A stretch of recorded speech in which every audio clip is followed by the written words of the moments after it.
நாமக்கல் மாவட்டம் மோகனூராம் அந்த மோகனூர் கிராமத்தில் இருப்பவராம் நாவலடியான் என்று சொல்லும் நம்ம பெரிய சாமி கதையை கேளுங்கம்மா.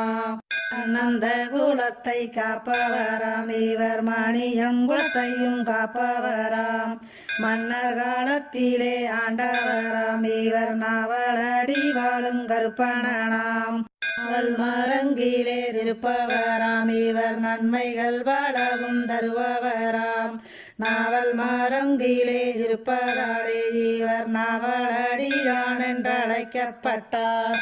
காராம்பசு தன்னில் பால் சூரக்க அது பளிங்கி கல் மேலே தான் சூரக்க பளிங்கி கல்லாக வடிவெடுத்தார் நம்ம நாவலடி வாழும் பெரிய சாமி. சுயம்பு வடிவாய் தோன்றியவர் இவர் சத்திய பூஜை